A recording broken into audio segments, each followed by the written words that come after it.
Let's continue to read in 2 Kings chapter 13 in the King James Version.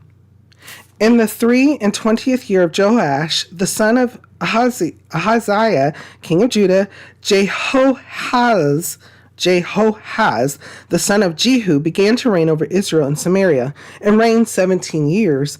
And he did that which was evil in the sight of the Lord, and followed the sins of Jeroboam the son of Nebat, which made Israel to sin. He departed not therefrom. And the anger of the Lord was kindled against Israel, and he delivered them into the hand of Hazael, king of Syria, and into the hand of Ben-Hadad, the son of Hazael, all their days. And Jehoahaz besought the Lord, and the Lord hearkened unto him, for he saw the oppression of Israel, because the king of Syria oppressed them. And the Lord gave Israel a savior, so that they went out from under the hand of the Syrians. And the children of Israel dwelt in their tents as beforetime. Nevertheless, they departed not from the sins of the house of Jeroboam, who made Israel sin, but walked therein, and there remained the grove also in Samaria. Neither did he leave of the people to Jehoahaz, but 50 horsemen and 10 chariots and 10,000 footmen, for the king of Syria had destroyed them, and had made them like the dust by threshing. Now the rest of the acts of Jehoahaz, and all that he did in his might, are they not written in the book of the Chronicles of the Kings of Israel? And Jehoahaz slept with his fathers, and they buried him in Samaria. And Joash his son reigned in his stead.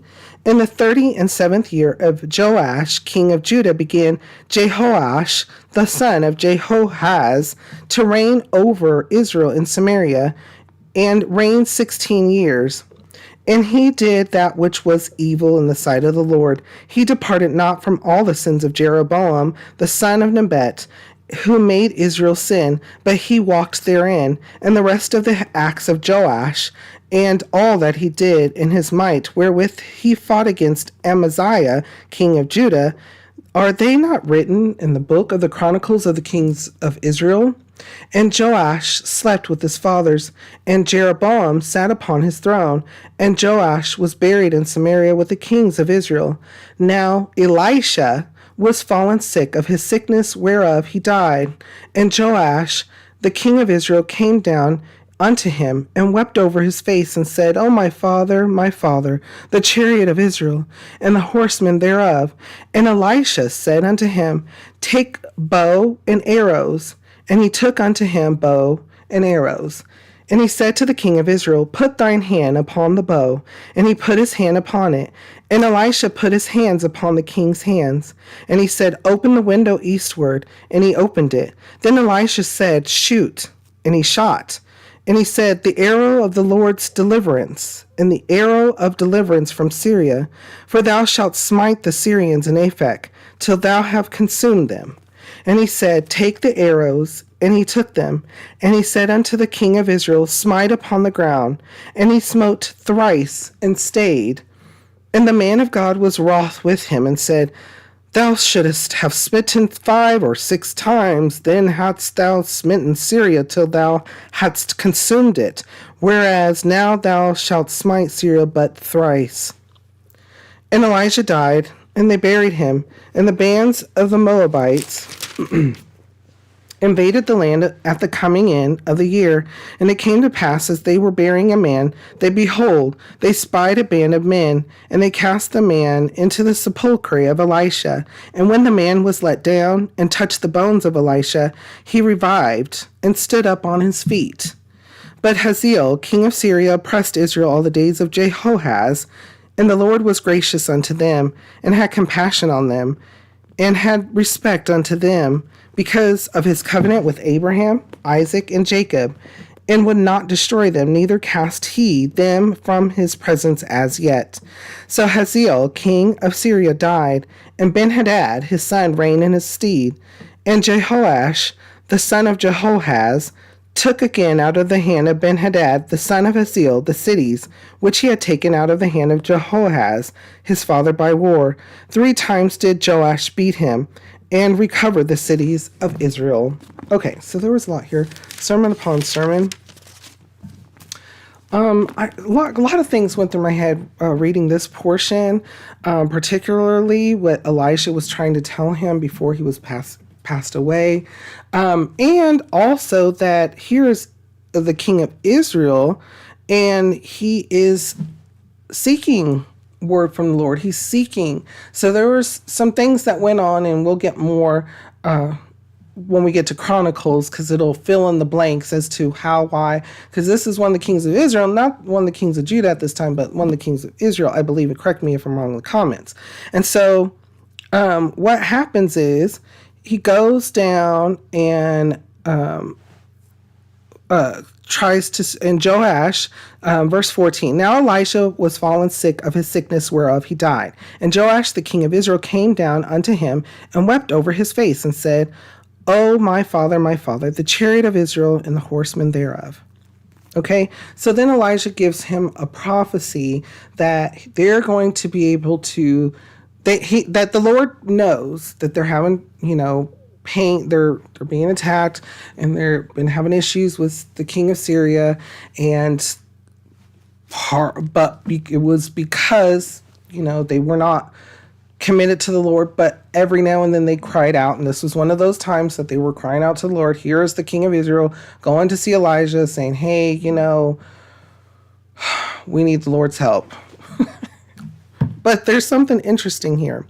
So at first in verse 17, and he said, open the window eastward, and he opened it. Then Elisha said, shoot, and he shot. And he said, the arrow of the Lord's deliverance, and the arrow of deliverance from Syria.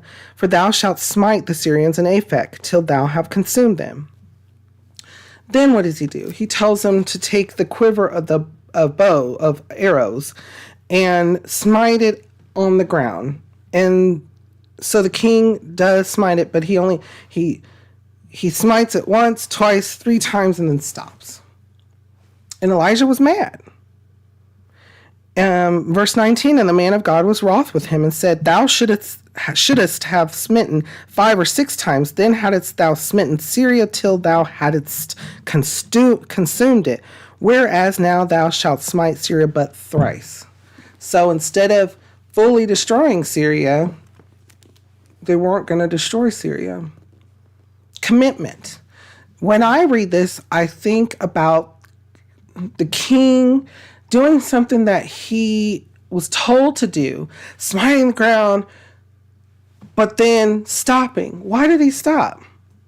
Was it because he felt silly? Was it because he felt that was all that he needed to do? Was it because he wasn't quite understanding what was going on and just was doing it just because?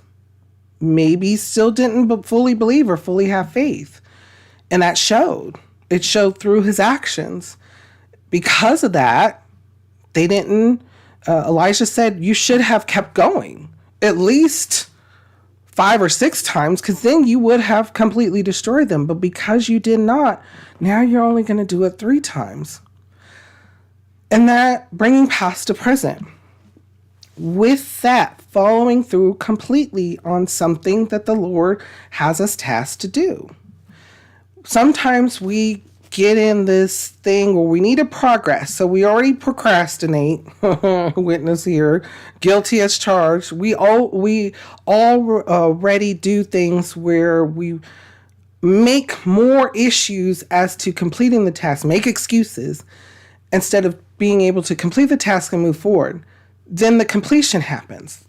Are we completing the task, or are we just putting tape on it? Are we just kind of doing as much as we think is needed until should be okay? Have you ever went into that situation where you were like, well, this should turn out okay? Now, sometimes it does. But those times that it doesn't, it does not, for a reason.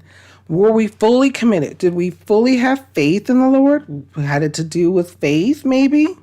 Had it to do with something, the reason why this makes us look stupid? Do we get into our own thoughts and feelings and allow those to become excuses and block our actions, block our success, block are blessings from the Lord. Before we go on, though, what kind of thoughts or feelings come to your mind when we read over this? How does it make you feel and what does it make you think?